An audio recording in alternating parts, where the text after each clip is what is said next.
네, 여러분 안녕하세요. 반갑습니다. 네, 이 코발리스가 지금 뭐 며칠 동안 계속 90도를 넘고 98도, 거의 100도 뭐 이런 식으로 며칠 동안 지속이 되고 있습니다. 오늘도 90도가 넘는 날씨인데 그래도 뭐 저녁 때 되면 또 선선하니까 견딜만 합니다.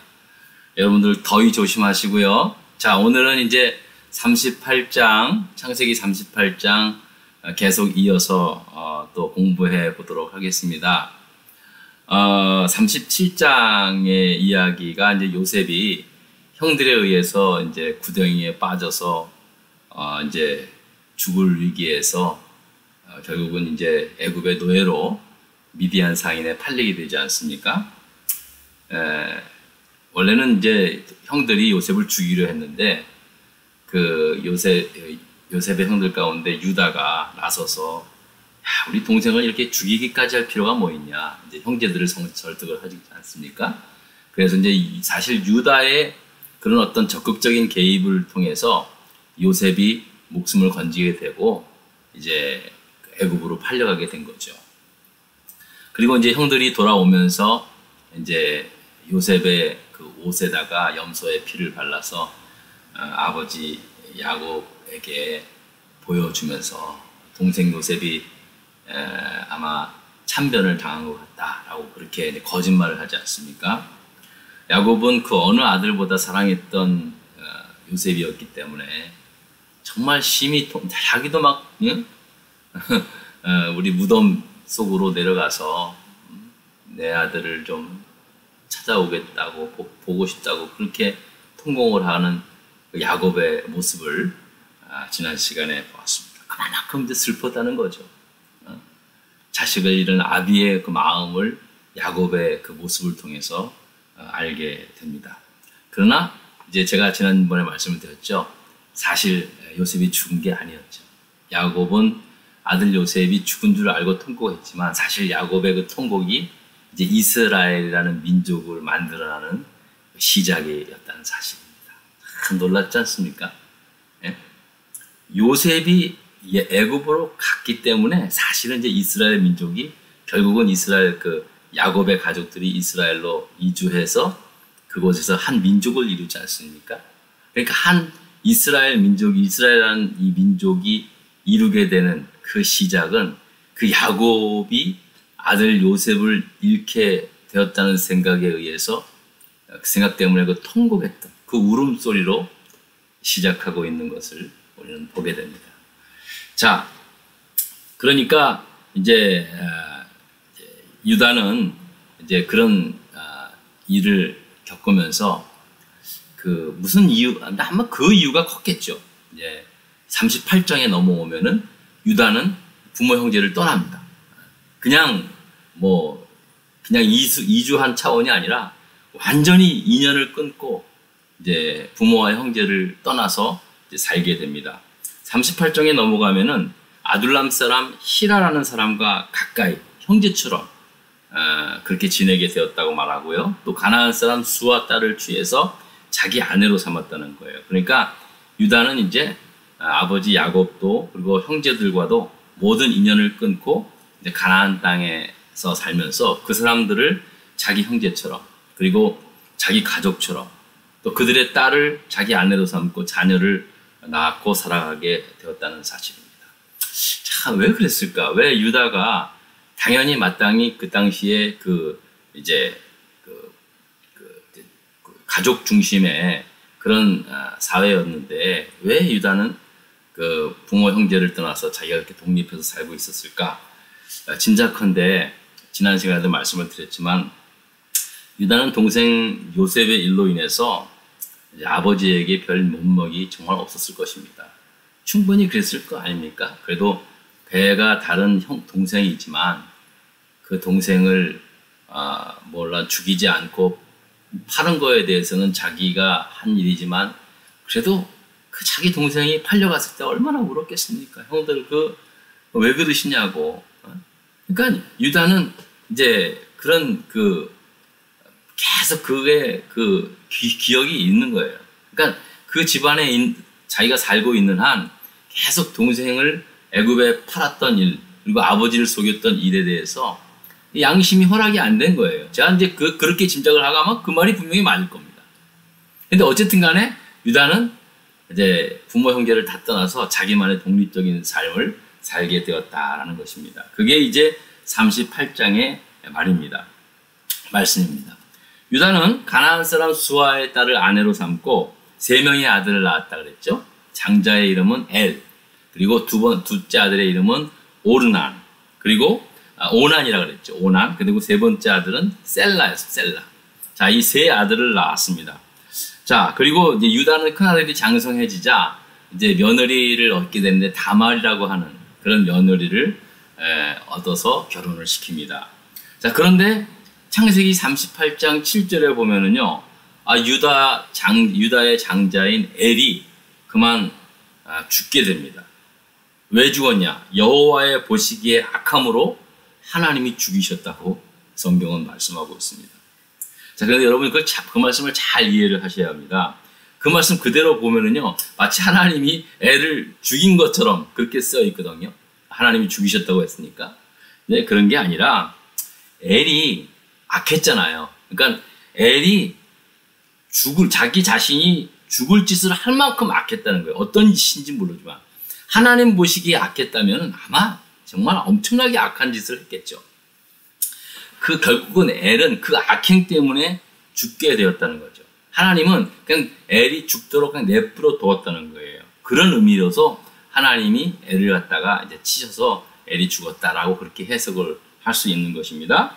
자, 그러니 아버지 유다가 이제 그 가나안 땅에서 얻은 첫 아들인데 그 아들이 그만 너무 허무하게 죽으니까 얼마나 마음이 아프겠어요. 그런데 또 더 안타까운 것은 이 며느리를 들여놨는데 며느리한테 후손을 남기지 않고 죽은 거예요. 그래서 할 수 없이 전통에 따라서 이제 그 둘째 아들인 오난에게 이제 형수를 취해서 형수에게 형의 후손을 대를 잇게 하는 그렇게 잇게 하려고 합니다. 그 당시에 유대 전통이 그랬습니다.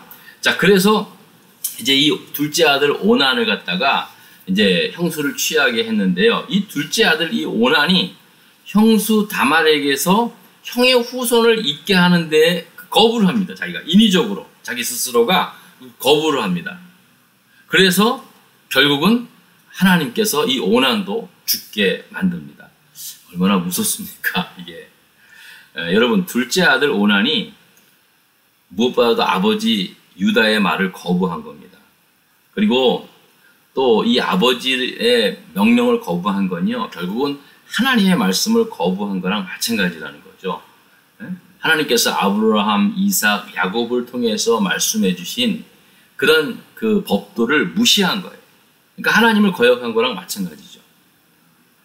그러니까 결국 유다는 졸지에 첫째 아들 장남, 차남, 엘과 오난을 갑자기 잃게 된 거예요.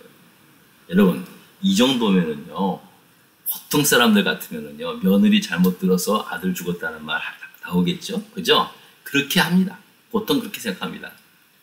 유다도 겁이 난 건지 뭔지는 몰라도 이제 둘째 아들이 죽었으니까 마지막 셋째 아들, 그게 이제 셀라가 이제 형을 대신해서 형수를 취해야 되는데, 아직까지는 사실은 그때 당시에는 이제 셀라가 나이가 어려가지고 형수를 취할 만한 나이는 아니었나 봅니다. 그래서 이제 그거를 셀라가 어리다는 것을 핑계하고 이제 유다는 며느리 다말에게 그렇게 말합니다. 야, 이제 셋째 아들 셀라가 장성할 때까지, 청년이 될 때까지 너는 친정에 돌아가서 과부로 수절하고 있으라. 그렇게 이제 명령을 한 겁니다. 그래서 며느리 다말은 시아버지의 말을 굳게 믿고 이제 친정집에 돌아가서 아버지한테 다시 돌아가서 이제 수절을 하면서 과부의 옷을 입고 이제 지내게 됩니다. 그 당시에는 그렇게 과부의 옷이 따로 있었나 보죠. 자, 그런데 다말은 시아버지 유다로부터 수년이 흘러서도 아무런 연락을 받지 못하는 거예요. 이게 계산을 해봐도 이제 분명히 막내 아들 셀라가 이제 청년이 되었음에도 불구하고 아무런 연락을 시아버지로부터 받지 못하니까 이제 이 다말이 이제 속이 타들어간 거죠. 염려도 되고 두렵기도 하고. 자, 그런데요, 가만히 보면은요, 사실은 유다는 처음부터 셋째 아들에게 그 일을 시킬 생각도 없었던 것 같아요. 진짜 이 셋째 아들 셀라까지 죽으면 어떡하나 그런 마음에 있었는지는 몰라도 이제 며느리 다말에게는 셋째 아들이 자랄 때까지 수절하며 기다리라고 했지만 사실은 셋째 아들을 줄 생각은 없었다라는 생각을 좀 해보게 됩니다. 만약에 그랬더라면은 수시로 연락을 하고 그러지 않겠습니까? 근데 돌아간 다음부터 연락이 다 끈 거예요. 완전히 유다 자신도 그냥 다 잊어버린 거예요. 아, 그러면 차라리 다말한테 가서, 야, 며느리 아기야, 네가 우리 집에 와서 이렇게 했는데 이런 큰 일을 당했으니 어떡하냐. 이제 나도 이제 셋째 아들은 아직 어려서 뭐 클 때까지 기다릴 수도 있지만 차라리 그냥 네가 새로 결혼을 해라. 뭐 그렇게 가지고 이제 그런 거를 딱 끊어주면 되는데 그냥 너 과부로 수절해라. 그렇게 한 거니까 유다 자신도 그렇게 하면 안 되죠. 이제 잘못을 한 거죠, 본인도. 자, 이제 그렇게 이제 시간이 흘렀습니다. 근데 유다도 자기 아내였던 수아의 그 딸이었던 그 아내도 그만 어떤 일인지 몰라도 일찍 죽게 된 거예요. 그러니까 유다도 이제 호라비가 된 거예요. 유다도 아내를 잃고 호라비 신종으로 지내게 된 거예요. 얼마나 외롭겠습니까? 그러다가 이제 그 아둘람 사람 히라하고 형제처럼 지냈다고 하지 않습니까? 이제 그 친구와 함께 양털을 깎으려고 이제 딥나라는 곳으로 이제 가게 되었다라고 성경은 기록하고 있습니다. 자, 그런데 바로 이 딥나라는 지역 근처에 자기 큰 며느리인 다말이 살고 있었다는 사실을 유다는 깜빡한 거예요. 잊어버린 거예요. 그리고 이제 그곳으로 간 거예요. 자, 오랫동안 과부로 수절하고 있던 이 며느리 다말은 자기 시아버지가 딥나로 양털을 깎으러 왔다는 소식을 전해듣게 됩니다. 그리고는 얼른 아무튼 자기가 이제 몸을 좀 가꾸고 마치 이제 거리의 여인처럼 몸을 파는 그런 여인처럼 분장을 하고 얼굴을 가리고 해서 이제 유다가 머무는 곳에 근처에 이제 집 앞 문 앞에 이렇게 싹 앉아 있었던 거예요. 그리고 나서 유다를 만나게 된 겁니다. 자, 오늘 본문 이게 서론이 좀 길었습니다. 자, 문제 3번을 보겠습니다. 문제 3번. 유다의 며느리 다말이 거리의 여자로 변장하여 시아버지인 유다로부터 그의 도장과 끈과 지팡이를 담보로 가지고 있었던 이유가 뭡니까? 라고 그렇게 말합니다. 자, 이제 이게 설명이 필요한데요. 어쨌든 간에 이 유다는 거리의 여인으로 변장을 하고 앉아있는 다말을 이제 보게 되었고요. 그 여인이 자기 며느리 다말인지도 모르고 자기가 이제 뭐 호레비로 지내서 좀 외로웠는지 아무튼 그 여인을 유다가 취하게 됩니다. 자, 그런데 이 다말은 유다에게 자기 시아버지에게 자기를 취하는 대가로 이제 그 대가를 받아야 될 거 아니에요? 원래 염소 새끼를 받기로 되어 있는데 당장에 없으니까 그러면 담보물로 유다가 가지고 있는 도장과 끈하고 그 다음에 이제 지팡이를 달라고 한 겁니다. 그래서 유다가 이제 그것을 주고 이제 며느리 다말을 취하게 됩니다. 자, 이 다말이 그렇게 자기 시아버지인 유다를 그렇게 속이고 유다와 함께 그 잠자리를 하게 된 이유는 성경은 이렇게 말씀하고 있습니다. 14절에 보니까요.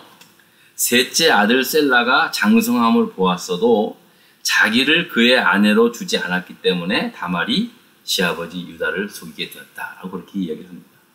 그러니까 며느리 다말은 분명히 시아버지가 하신 말씀이 있었기 때문에 자기가 새롭게 결혼하지 않고 과부의 그 옷을 입고 수조를 하며 지내고 있었는데, 아니 시간이 지나도 셀라가 충분히 장성했음에도 불구하고 자기를 그의 아내로 이제 여기지 않으니까 결국은 그렇게 시아버지를 속이고 자기의 후손을 잊게 하려고 그런 행동을 하게 되었다라는 말입니다.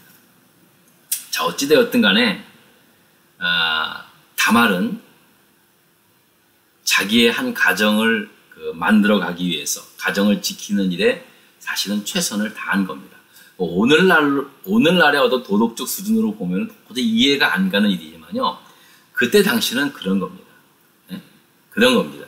특히 이제 여자들에게 있어서 결혼을 한 여자들에게 있어서 자식이 없는 거는요. 그거는 완전히 저주받은 인생이거든요.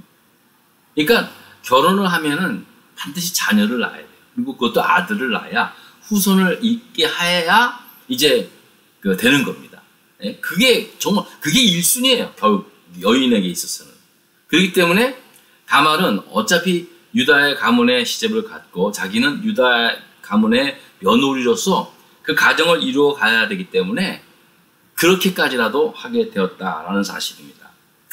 자, 그리고는 이제 유다는 이제 나중에 돌아가서 자기 친구한테 이제 얘기를 한 거예요. 내가 거기서 거리의 한 여인을 취했는데 아내가 그 당시에 뭐 줄 게 없어가지고 원래 염소새끼를 주기로 했는데 도장하고 끈하고 지팡이를 주고 왔으니 야 네가 좀 가서 내가 좀 다시 또 만나려니 좀 그렇다. 그러니까 네가 좀 가서 좀 대신 찾아와라. 그래가지고 이제 히라가 그 염소새끼를 가지고 갔는데 아니 유다가 말한 그곳에 갔더니 아무도 없는 거예요. 사람이 보이지도 않는 거야. 그래서 사람한테 물어보니까 무슨 소리냐 여기에는 그런 몸 파는 여자들이 없다. 그렇게 이야기를 한 거예요. 왜 히라가 돌아와서 친구 유다한테 말하니까 유다가 깜짝 놀란 거예요. 아니 나 분명히 봤는데 나 분명히 거기서 그 여인을 분명히 그 거리의 여인인 줄 알고 내가 취해가지고 했는데 자기는 이제 황당을 한 거죠. 섬뜩한 거죠. 그래도 어떡합니까? 어쨌든 간에 뭐 자기가 뭐 염소새끼 다 보니까 자기가 할 도리는 다 했으니까 뭐 할 수 없지. 뭐 이런 식으로 이제 넘어간 겁니다. 자, 그런데 얼마 안 있다가 이제 정말 이제 깜짝 놀랄 청천벽락과 같은 소식이 들은 거예요. 자기 며느리 다말이 임신을 했다는 소문이 이제 들려온 겁니다. 아니, 내가 수조를 하고 있으라 그랬지, 어디 내 말을 안 듣고 내 며느리가 임신을 해? 행음을 해서 임신을 했구나. 이 당장에 그래가지고 이제 찾아간 겁니다. 유다는 평소에 생각지도 않았던 며느리가 갑자기 임신을 했다는 소식을 들으니까 막 속이 뒤집어진 거예요. 그래가지고 그 다말한테 찾아가가지고 당장에 며느리를 끌어내고 저 행음한 여인을 행음한 죄로 불살로 죽이라고 이렇게 명령합니다. 야, 여러분 말이 됩니까 이게? 왜 보통 보면은 돌 던져서 죽이거든요. 근데 불살로 화형을 시켜 죽이래요. 와, 이 유다야도 성질이 보통이 아니에요. 그러니까 바로 그때 며느리 다말이 뭘 꺼냅니까? 짜라란 하나씩 꺼내는 거예요. 맨 처음 도장을 딱 꺼내요. 저기 뭐지? 어디서 많이 본 것 같아. 내 도장이야. 짜라란 그러니까 끈을 딱 꺼내. 허리매는 끈을. 저건 내 끈인데? 결정적으로 유다가 평상시에 짚고 다녔던 지팡이를 따라란 또 꺼내는 거야. 그랬더니 유다는 갑자기 그냥 가슴이 그냥 진짜 억장이 무너지는 그런 그 느낌을 들는 거예요. 아니 세상에 다리가 후들거리는 게 내가 취했던 여인이 내 며느리 다말이었어. 아이구나. 큰일 났다 진짜 완전히 막 그냥 유다의 그때의 심정이 어땠을까요? 그냥 막 진땀이 나면서 도저히 어쩔 수 없었을 거예요. 막 진짜 어디 뭐 쥐구멍이라도 있으면 그냥 찾아 들어가고 싶은 그런 마음이었을 겁니다. 결국은 유다가 딱 깨닫습니다. 그때 이제 며느리가 왜 그런 일을 행했는지 유다는 딱 아는 거예요. 자, 26절을 봅니다. 창세기 38장 26절을 한번 읽습니다. 다 같이 읽습니다. 유다가 그것들을 알아보고 이르되 그는 나보다 옳도다. 내가 그를 내 아들 셀라에게 주지 아니하였음이로다 하고 다시는 그를 가까이 하지 아니하였더라 라고 말씀합니다. 자, 이제 유다가 왜 그와 같은 일을 며느리 다말이 했는지 이제 안 거예요. 원래는 이 막내 아들 셀라를 주기로 했잖아요. 근데 자기가 그러지 않은 거예요. 자기가 약속을 어긴 거죠. 며느리 다말은 어떻게든지 간에 내가 유다 자손에게, 유다 가문에게 시집을 갔으니 어떻게든지 간에 이 가문의 아들을 취해서 자기는 가문을 이끈, 대를 이어야 되는 그런 자기 일에 최선을 다한 거예요. 에? 야, 그 유다가 그 이야기를 쭉 듣고 내가 틀리고 너가 옳다라고 얘기를 한 거예요. 너가 옳도다. 그리고 나서는 두 번 다시 이제 다말을 취하지 않았다라는 겁니다. 자기가 이제 자기 며느리인 줄 아는 이상은 이제 그렇게 안 한 거예요. 그러니까 유다도 모르고 한 죄지만 어쨌든 간에 거기에 대한 책임을 진 거죠. 결국은 모든 것이 자기 잘못 아닙니까? 자기가 말을 했는데 그 말을 이행하지 못한 것에 대한 모든 일어난 일이니까 다 자기 책임이라는 겁니다. 사실 유다의 입장에서 봤을 때는요, 아무리 그래도 아니 어떻게 감히 시아버지를 속여서 시아버지의 씨를 받아? 이 말도 안 되는 더 괘씸하구나. 그리고 더 죽일 수 있잖아요. 안 그렇습니까? 그런데 이제 그렇지 않다는 거야. 다말이 옳다. 본인 스스로가 얘기를 한 거예요. 사실 그랬기 때문에 결국 유다 민족의 후손이 이어지게 된 것입니다. 여러분, 저는 이것을 사실 해석하기는 참 쉽지는 않습니다. 어떤 말씀을 하더라도요, 우리가 금방 이것이 이런 상황에 이런 말도 안 되는 시츄에이션을 갖다가 오늘날 어떤 도덕적 관점으로 이해할 수는 없습니다. 근데 여러분, 저는 이제 이 말씀을 보면서요, 그런 생각이 들더라고요. 며느리 다말을 생각하면서 천국은 침노하는 자의 것이다. 예수님의 말씀이 생각이 나는 거예요. 여러분, 우린 정말로 이해할 수 없지만은요, 우리가 세상에도 보십시오. 세상 사람들 보면은요, 이 세상의 것들, 자기가 원하는 것들은요, 자기는 무슨 수를 써서라도 자기가 원하는 것을 가지려고 합니다. 대부분 사람들 그렇지 않습니까? 할 수만 있다면, 내가 뭔 수를 써서라도 꼭 내가 가져야 할 것이라면 가지려고 하는 것이 보통 사람들의 생각입니다. 그러면 천국은 왜 그렇게 못하느냐는 얘기예요. 정말로 우리가 천국을 믿는다면은요, 무슨 수를 쓰더라도 천국은 내가 가져야 되겠다 하고는 이 침노하는 자세가 결국은 그게 당연한 거 아니냐는 얘기예요. 그래서 감추인 보화를 찾는 비유의 말씀도 그런 거 아닙니까? 밭을 갈다가 보화를 발견했어요. 그것을 보화를 가져가기 위해는요, 당장이 힘든 것 같아요. 그래서 아예 그냥 밭을 통째로 다른 것, 자기에 있는 모든 것을 다 팔아서 그 밭을 사버리잖아요. 이게 바로 천국은 침노하는 자의 것이거든요. 다말의 한 행동은요, 오늘날 우리의 기준으로는 도저히 이해가 안 돼요. 그러나 다말은요, 자칫하다가는 자기 목숨도 잃는 상황이에요. 그러나 먼저 죽은 남편의 후손을 잇기 위해, 그리고 가문을 다시 세우기 위해서 했던 무모한 행동이 나중에 마태복음에 예수님의 족보, 예수님의 조상의 어머니, 예수님의 조상이 되는 여인의 이름으로 남아있게 되었다는 사실입니다. 여러분, 우리가 진짜 이것을 우리 인간적인 어떤 생각으로 이해할 수는 없어요. 하지만 다말이 한 이 행동이 결국은 다말이 예수님의 족보의 한 여인으로 오르게 되는 그런 위대한 믿음의 행위였음을 성경은 그렇게 증명하고 있다는 겁니다. 단순히 남자가 그리워서, 단순히 아기를 갖고 싶어서가 아니라 내가 한 가문에 시집을 와서 이 가문의 한 여인으로서, 어머니로서, 며느리로서 이 가문을 세워가기 위한 자기에게 주어진 사명을 감당하려고 했던 그 아름다운 며느리 다말의 그 한 행동이 우리는 이해하지 못하지만 하나님은 그 여인의 행동을 통해서, 그 결단을 통해서 예수님의 족보에 오르게 되는 한 여인으로 삼게 되었다는 사실입니다. 저는 여러분에게 다말처럼 이렇게 하라, 그렇게는 말하지 못하겠어요.